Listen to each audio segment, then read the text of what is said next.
Welcome to the Fit for Halter podcast. We're here to bring practical content and community to the amateur halter exhibitor. I'm your host, Amy Zabel, and I interview people from across the halter horse industry. We'll learn new techniques, hear about the hottest products, and get to know one another. If you grow in your knowledge and we gain more exhibitors in the ring, this has been a success. It's a laid-back environment. Prepare to be inspired and maybe take some notes. Welcome to the Fit for Halter podcast. I'm your host, Amy Zabel, and I have the pleasure of introducing you to two individuals who have leadership roles within the Michigan Quarter Horse Association, and specifically the Michigan Quarter Horse Futurity. So I'm introducing to you Chris Perniciaro and Austin Gooding. Welcome, gentlemen. Thank you very much.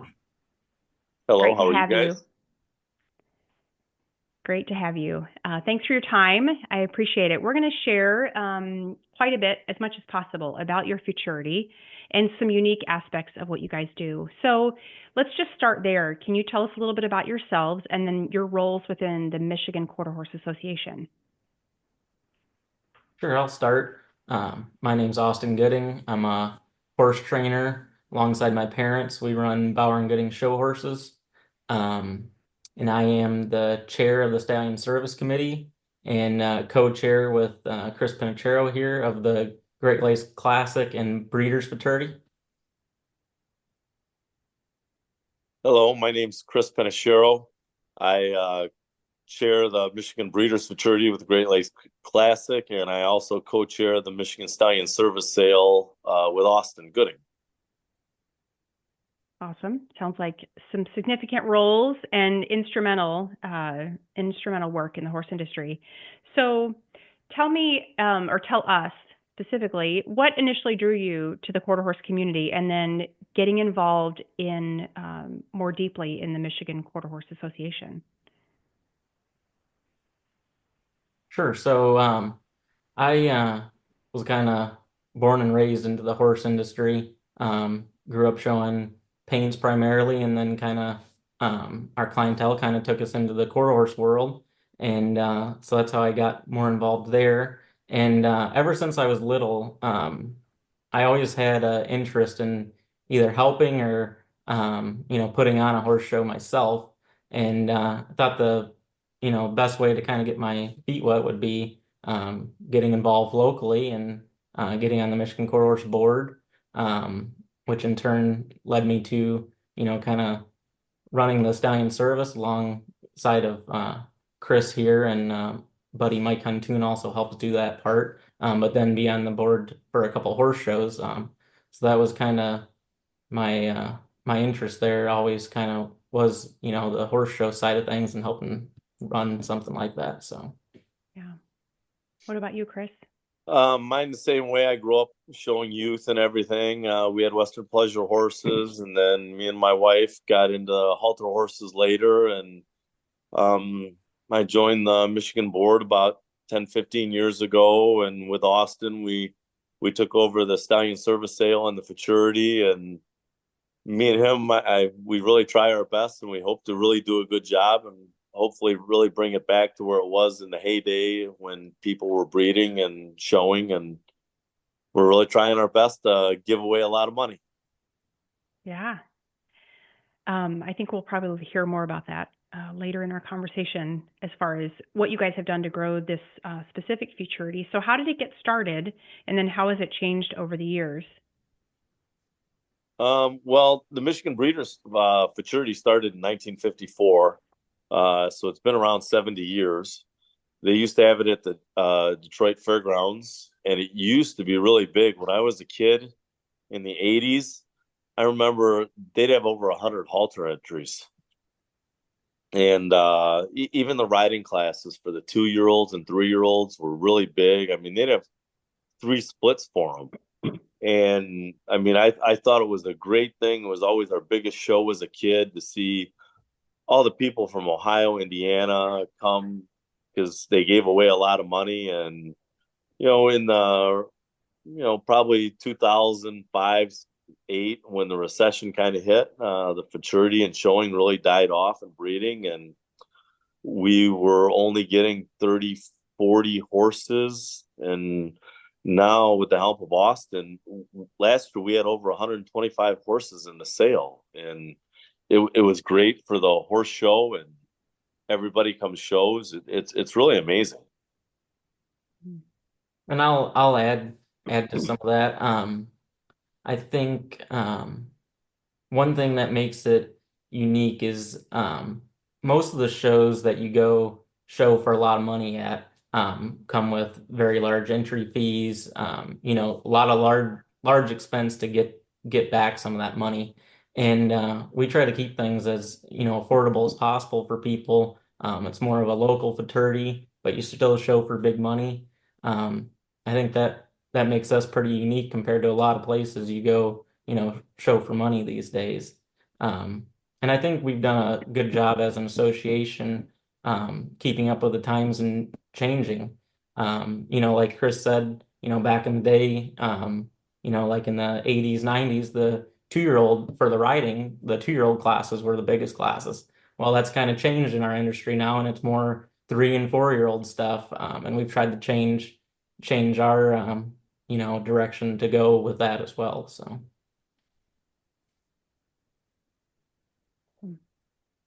So you mentioned a couple things that make this Futurity unique. Tell us a little bit about how the Futurity is compared to, or how it's different than a regular quarter horse show, and maybe how your Futurity is unique from others, if there's anything you haven't shared yet. Go ahead, Austin. You wanna? Yeah.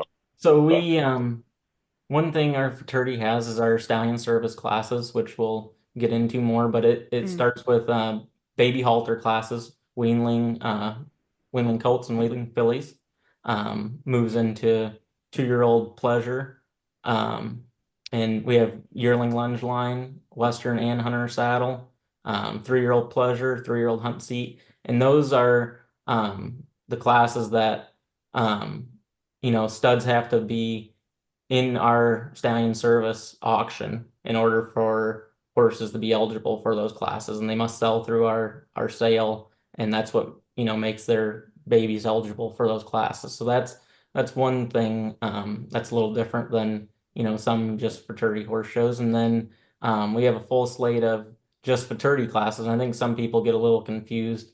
They think our stallion service auction is related to our fraternity classes, and it's not. That's just for the stallion service classes. So our fraternity classes are open to quarter horses, paints, Appaloosas. They're NSBA approved, and if you have a horse sired by a stallion that's not in our stallion service sale, they're still eligible to show in the fraternity classes, and we have a long list of just fraternity classes for people as well. So. Okay. Well, in addition to a full slate of AQHA classes too, just like you'd see at a normal horse show. So okay. All right.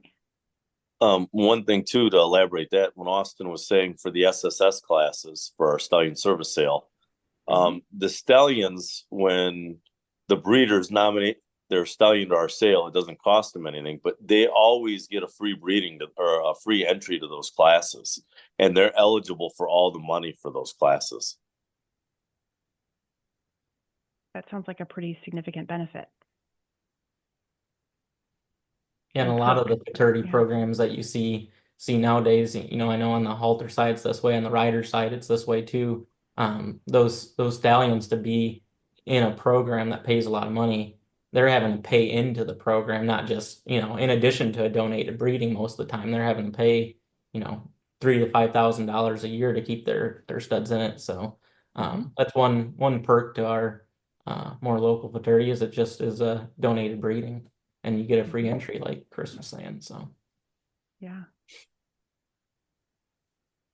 All right. So then thinking about some of the challenges in planning a show versus successes, what are some of the biggest challenges that you have faced over the years?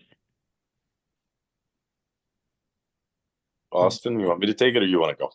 Sure, I'll go a little bit. So me running the stallion service part of it, which in turn is, it goes with the fraternity horse show. The biggest challenge for me is, like I say, nowadays there's so many programs that stallion owners pay into or donate to.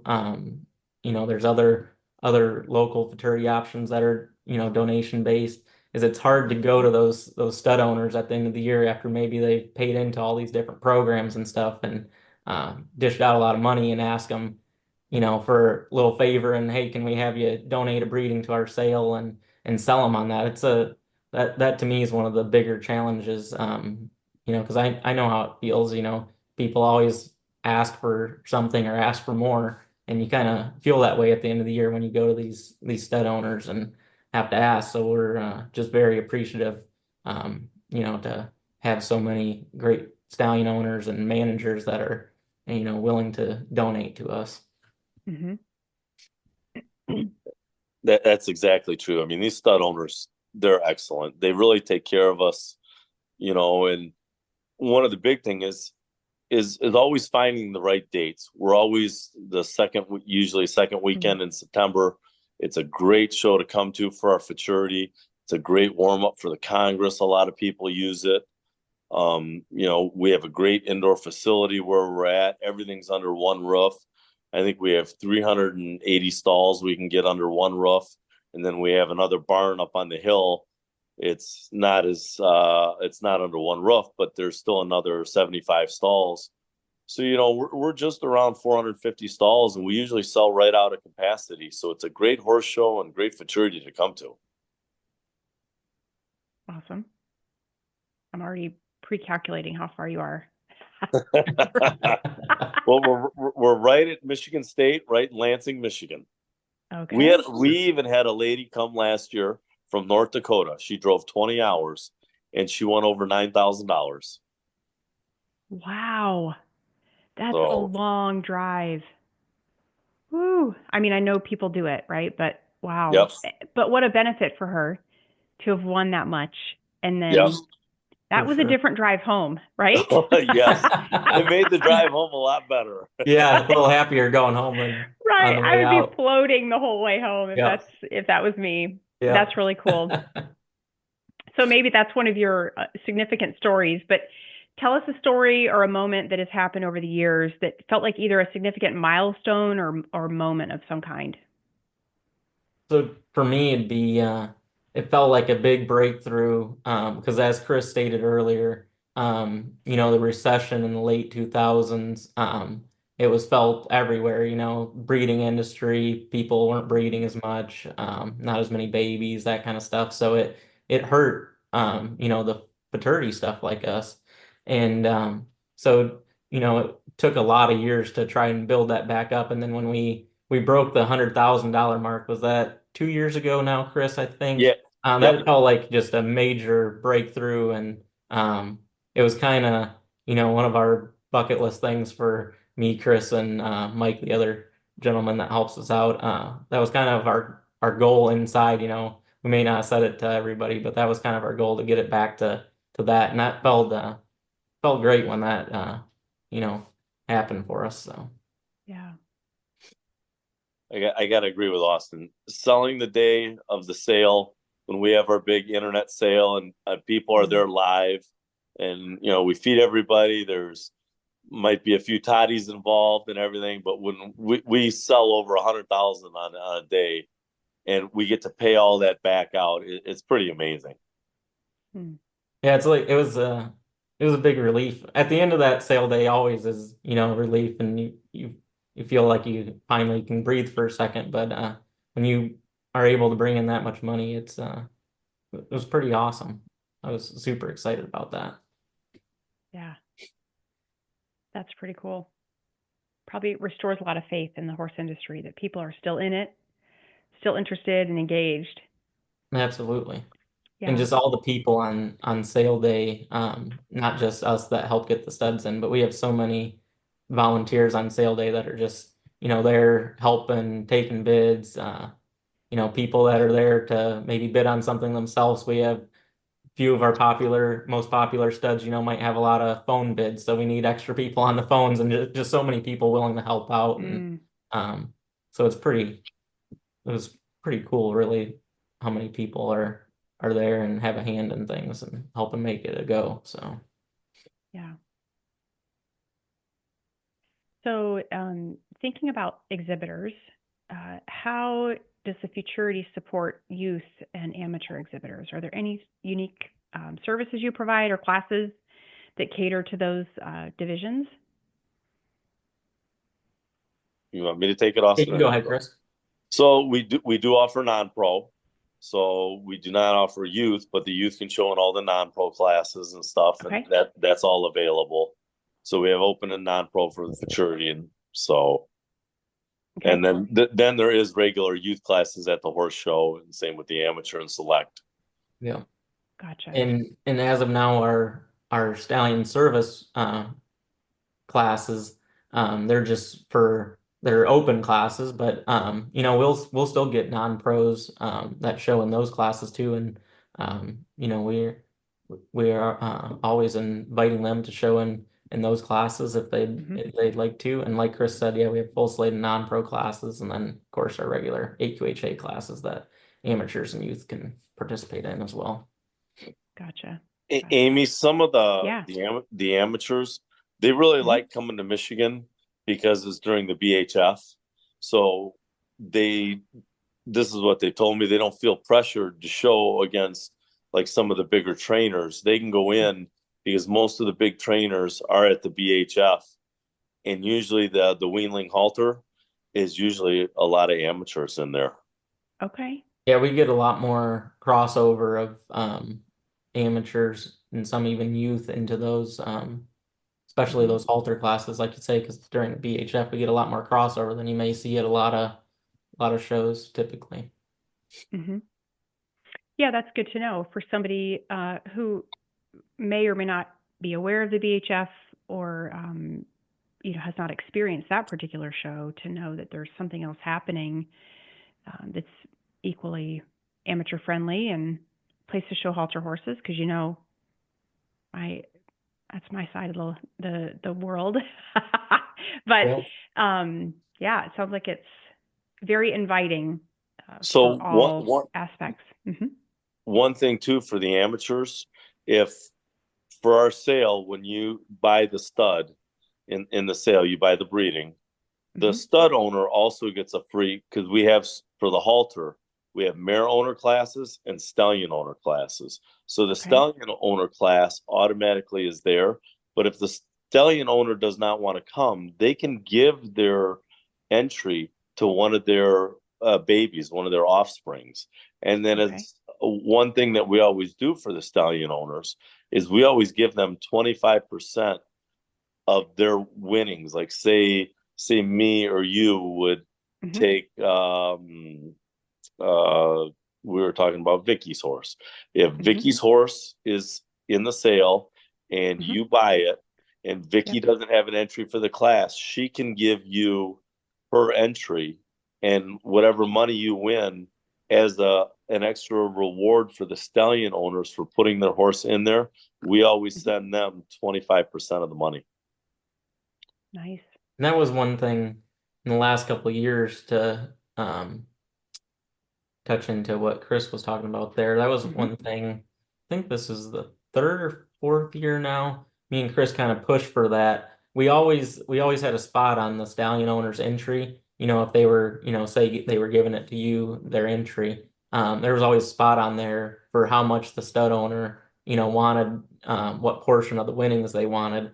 And, there's a lot of gracious stallion owners. A lot of time they'd put, the exhibitor can take it all, which is great for the exhibitors. But at the same time, again, we're asking a lot of the stallion owners to donate. And me and Chris were really, really pushed for that to kind of be put into our rules where they get a minimum of at least 25% back. So no matter what, they were getting something. Yeah.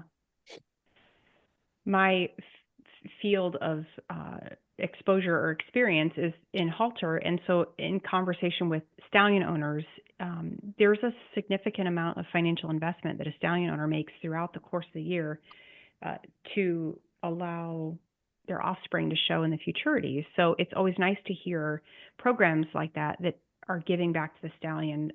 I know the Kentucky Breeders Incentive Program does that as well. Some of the programs that APHA has, and I'm sure AQHA as well.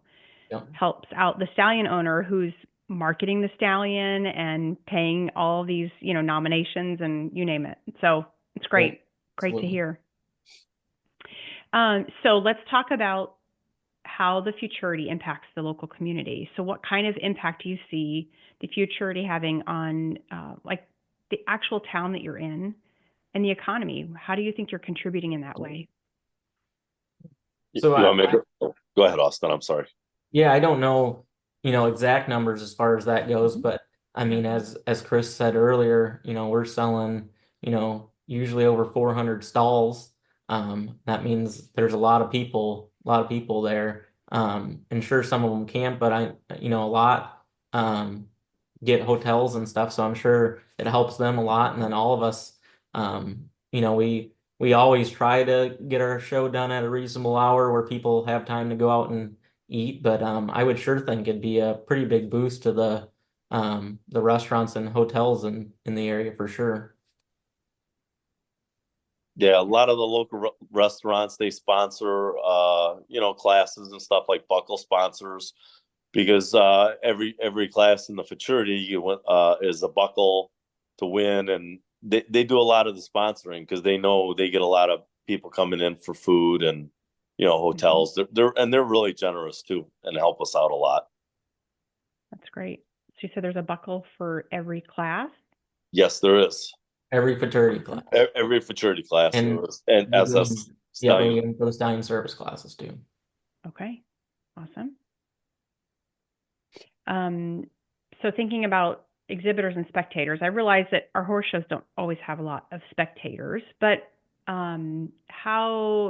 what ways do you think you're attracting people from outside of Michigan or maybe even outside the Midwest? I was thinking of this a little while ago, and truthfully, we're pretty fortunate going back to our Stallion service sale. It brings in so much money, and then Chris, he works hard on sponsorship for the horse show and getting a lot of gracious sponsors. And like we said, we paid out this year, I think a little over 120,000 at our show, and we're kind of lucky. That kind of does our marketing for itself a little bit, and draws those people because we're so much more of a industry that wants to show for money versus, maybe 10 years ago or so, it was kind of showing for points and year-end stuff. So I think, the money that we're paying out kind of does the marketing of the show itself right there. And we're lucky and don't have to, work too hard at getting outside people to come. So we're pretty fortunate as far as that goes. Yeah. Yeah, it's a great show. I mean, people love coming for the money for 4 days for over 120,000. And then it's a great warm-up time right before Ohio for the Congress. And it's one of their last warm-up shows too. So we get a lot of people for that. And it advertises pretty good, especially in the four surrounding states, Ohio, Indiana, Illinois, Wisconsin. We even get some Pennsylvania and New York people too to come. Yeah, we're very fortunate to live in an area. And North Dakota. Yeah. Right. We're Sorry, fortunate between those states that he mentioned. It's a pretty close area, I mean, Indiana's a couple hours away, Illinois, same, Ohio, isn't too far, Pennsylvania, like he was saying. So we're very fortunate. There's such a big horse community and so many trainers and owners and stuff in just those surrounding states. Yeah, we're very lucky compared to a lot of other parts of the country as far as that goes, for sure. Yeah. So looking towards the future, any specific goals that you guys have for the Futurity? Only me and Austin, we were talking about it before. We got over 100,000 now. Now our goal is 150,000 to pay out. So all right, come get our money. We'll be watching for it. Yeah. No, I'd just echo what Chris said. We're always trying we hit one goal and try to keep shooting to keep going. So just, do our best to keep growing the Stallion service and our classes at the Futurity, and, love to reach that 150 mark. All right, we'll be watching for it. Thinking about the industry and the impact that the futurities have, do you think the Michigan Futurity, or any futurity really, will continue to be a relevant part of the show horse and breeding industry? Austin, you want to go or you want me to? You can go ahead.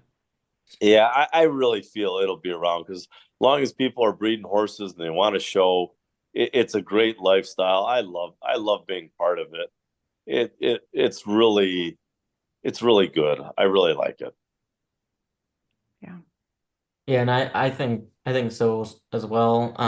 When like we touched on a couple times earlier, when we went through not just us, but the whole country went through the tough spot there, late 2000s, where breeding numbers went down. I know we lost a lot of the local fraternities then, and we were very lucky and thankful that we were able to, hang tight and pull through it. And I think we got such a good group, on our board and on our fraternity committee and stallion service committee. I think hopefully we'll be, around for a while and able to keep things, on the path we are currently. So Mhm. Mhm. It's not unusual for me to hear either from folks organizing a futurity or people who are talking about a different subject but mentioning futurities, that many of them have died, like you mentioned, and that there really is an importance and a relevance to what you're doing, for folks to be able to get out, see lots of babies at one time, or see the babies from a single stallion, and what they're producing. And yeah, there's just a lot of value in that still to this day, even though they're smaller. Maybe the numbers are yeah. smaller. Still a lot of value in that. Yeah, and a lot of, at least on the rider side, I can't speak for the halter side as much, but on the riding horse side of things, the bigger fraternities that you see for the riding horses are either put on by a private individual or show management company, and it's kind of, just it's not really involved so much with the local, you know, state affiliate really. Mm-hmm. So I mean, there's really only a couple states, including us, that have, more local fraternities still going that have a stallion service and stuff. Mm-hmm. So that's one thing I try to use. I'm sure Chris, you do too. Because you talk to people at the shows when you're trying to get the stud owners. That's one thing I try to sell them on is, hey, we're one of the only local fraternities still going, and so that's what I try to sell them on, when I'm asking, for their donation of their stud too. Mm-hmm. Yeah. Yep, I agree with Austin 100%. It's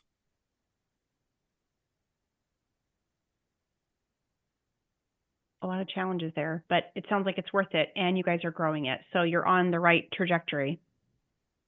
Thank you. So let's talk about how people get involved, and start covering some of the details that people are going to want to know going forward. How can a person get involved if I'm a competitor, if I want to volunteer, or if I want to sponsor the show? Well, if you want to volunteer, we love you already. It's Absolutely. it's because it does take a lot of work, and everybody that helps out is a really good team member. Everybody does their job. It's great. We have our sale in January. I think it's the Okay. 4th this year. Starts at around 11. We do it online and in person. So if you want to come volunteer, come on to we have it at the Comfort Inn in their banquet room. We love volunteers. You can call the Michigan Quarter Horse office, or if you can give mine and Austin's cell phone out, it'd be great. We love all the help we can get. And then once the sale's done, we run them through. You're able to bid online too, which is everything is great. And then once that is done, then we do get ready for the Futurity in September and the horse show. So Yeah, and whether it's the Stallion Service or the Futurity or any of our other shows, I know, at the horse show particularly, like whether it's in the office or somebody running a gate or somebody walking showmanship or, whatever it may be. Always a place for anyone that wants to get involved or volunteer or help out in any way. Scribing is a big thing, great way to get involved. So yeah, there's a lot of opportunities. Okay. Opportunities for people who don't have any horse experience? Absolutely. Yep. Okay. I would say for sure. Yeah. Yeah. We Because always work. Oh, go ahead. I'm sorry, Austin. no, you're good. No. Yeah, I mean, whatever your background may be, you don't have to have horse experience to, sit in the office and help them with the computer work or, Mhm. putting entries in a computer or if you want to start getting horse experience, something as simple as, coming to the horse show and watch how the gate is run or how somebody walks showmanship, that kind of stuff. It's a great starter way to get your feet wet and get involved. Okay. And they also have too. We always need help with the judging teams because we get a couple of the colleges come up, and they always come to our Futurity and practice before the Congress for their judging teams. We have Michigan Okay. State, Adrian, and a few other small schools come up. Okay. Good to know. Any other way that people can support the Futurity, whether they're a horse person or not? What kind of ways can people get involved, whether it's through sponsorship or any Yes, thoughts I'm there? gonna pat Chris on the back here a little bit, and along with a couple others. But Chris works hard on the sponsorship side of things, and he is great at it and raised a ton of money for our horse show, and that money goes back into the pot for the exhibitors of the show. So I always encourage anyone I speak to whether they run their own company or the company they work for or whatever. You know, pitch it to them a little bit on sponsorship opportunities for sure. And Chris, I'm sure, can touch a little more on that side of things. Yeah, we always have we have gold sponsors, we have bannered sponsors, we have buckle sponsors, and for all various different prices. And and the big thing is too for our sponsors, thanking them. We especially for the banner sponsors, you should see our ring. It's pretty cool for the show ring. Austin, we probably had 45 banners up all around the ring. So when you're going around, and we usually do our Futurity on Facebook Live too. So it's a great advertisement way to do your business or your training business or whatever kind of industry you're in. Yeah, even if it's not a horse related industry per se, it's still just great advertising. Like Chris said, a lot of people watch it online. People that are there will hear the announcer thanking the sponsors. But yeah, there's great opportunity there for whatever business you may be in. Okay. So any new elements or innovations that you guys have on the horizon, other than hitting that 150 mark, what might we see in the future for the Futurity? Go ahead, Chris. I hope just you stole my thunder on picking the 150 mark, but Holding you accountable. I'm expecting it to happen. Okay. So, but yeah, I mean, hopefully just keep building the horse show, keep bringing great horses, keep bringing new great people. Every year it seems we get somebody new from a new part of the state or something that are, it's a great stepping stone from the people that are coming from the 4-H side to come to the Futurity because they have the novice classes too, and they learn more about the breeding then.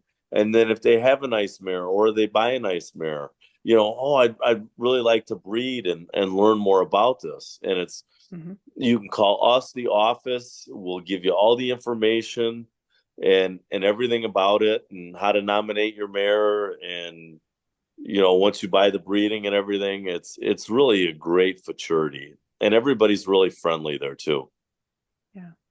One new thing that I'm excited about, and this was our first year for it, and this is more on the rider side of things, is we added to our Futurity section of classes, we added a 4-year-old division, pleasuring and hunter saddle, and then we made our maturity 5 and over rather than 4 and Okay. over. Okay. And I think they were well received. They had pretty good participation for the first year. I expect they continue to grow. Kind of our trend, like I touched on earlier, you know, back 10, 15, 20 years ago, is always 2-year-old classes were the big thing.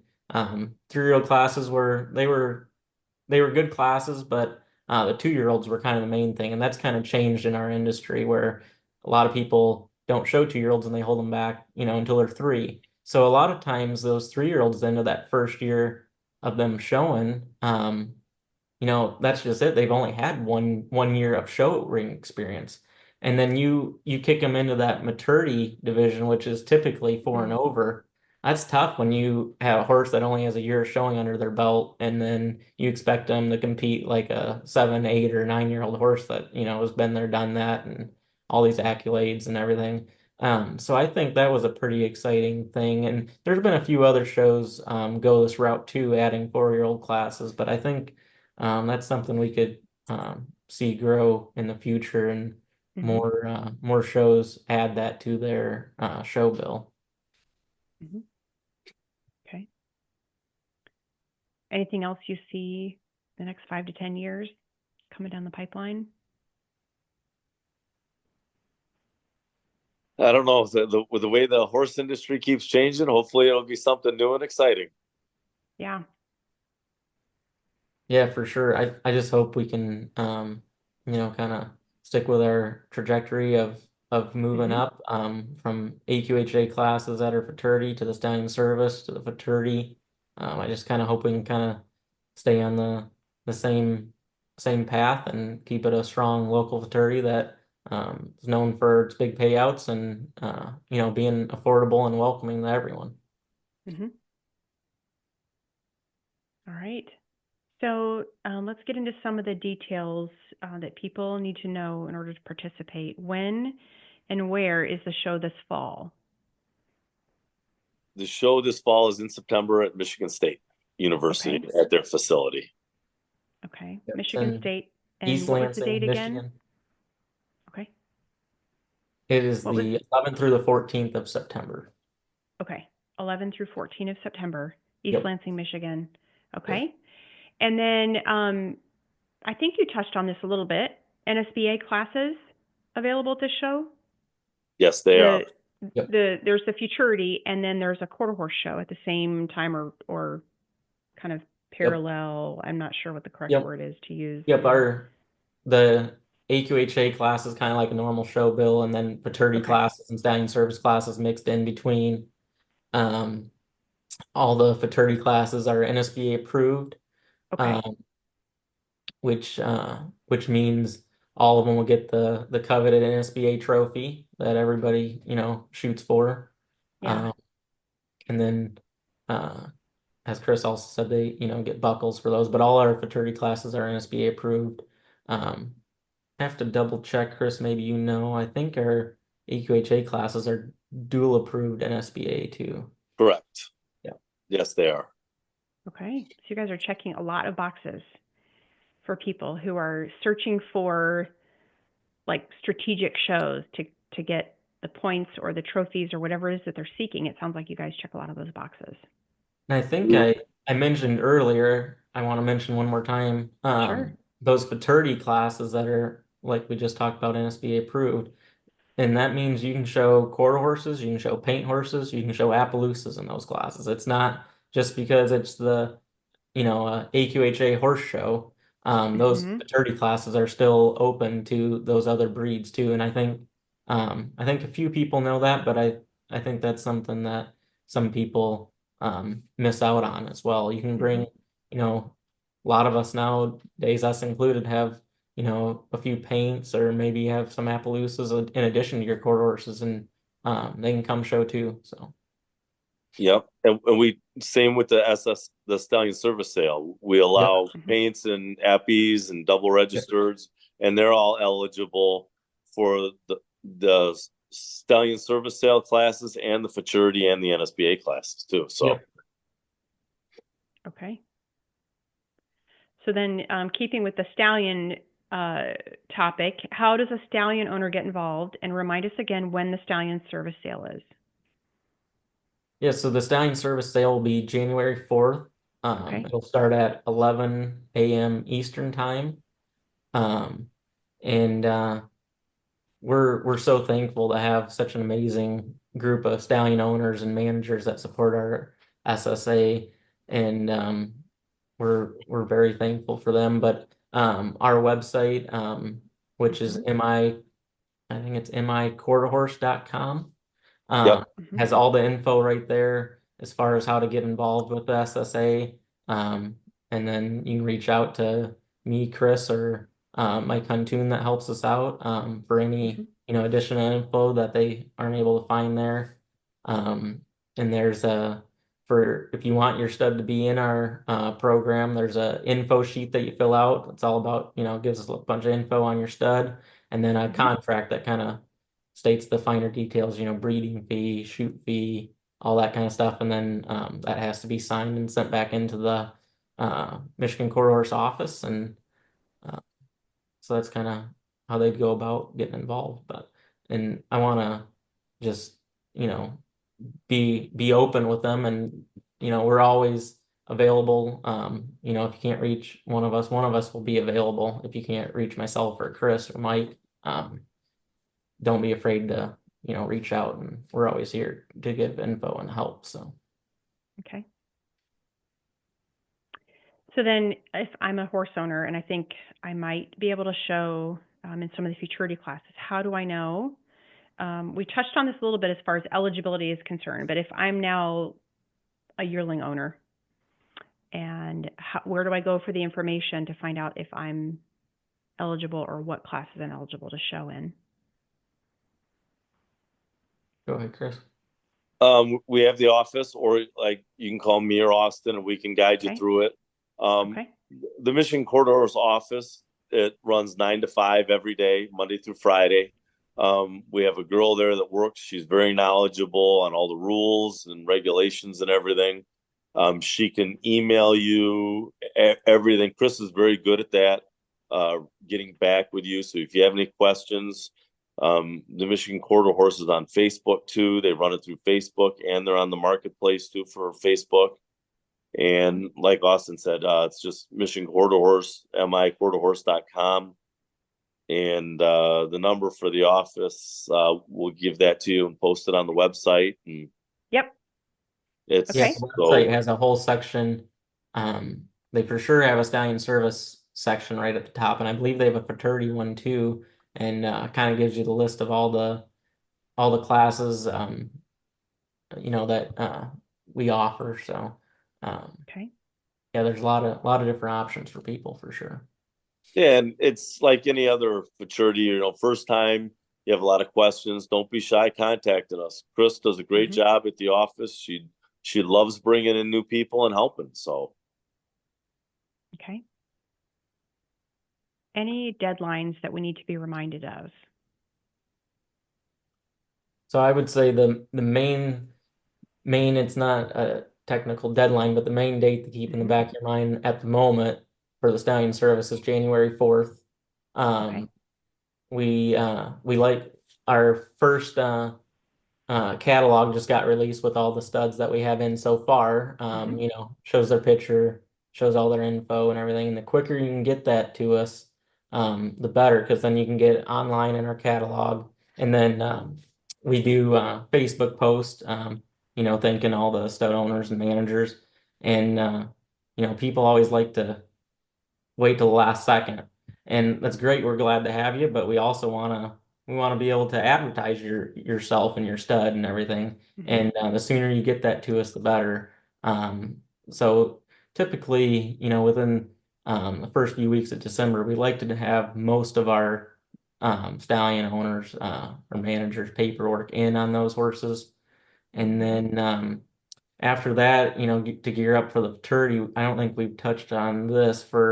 We have multiple different deadlines for the futurity entries.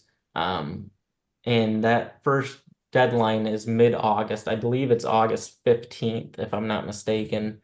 That's going to be like your your first deadline and cheapest payment option as far as entering those classes.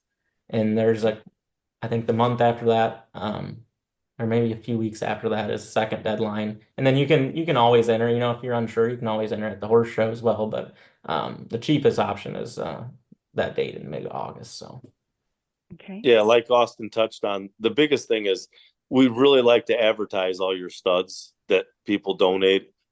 So if we get them in earlier, the more we can advertise them. And that way, we like advertising for them because they donate everything. So at least we could do is advertise for them and get it out there. Okay. All right. Anything else? I think that's it. We talked about the website, miquarterhorse.com for the info. Okay. There's a Michigan Quarter Horse Association Facebook page. That's where a lot of dates, deadlines, and all our stallion service stuff. That's where we advertise the stallions that are in it. Follow that, like it, keep up to date on all the posts there. Okay. All right. Well, thank you, gentlemen, for your time, for your investment, and for the way that you're growing the horse industry and making easy on-ramps for people who are new, non-pro, all the way through to the professionals. So thanks so much for what you're doing. Appreciate you. Yeah, we sure appreciate you having us. Absolutely. Yes, thank you, Amy. Thank you very much.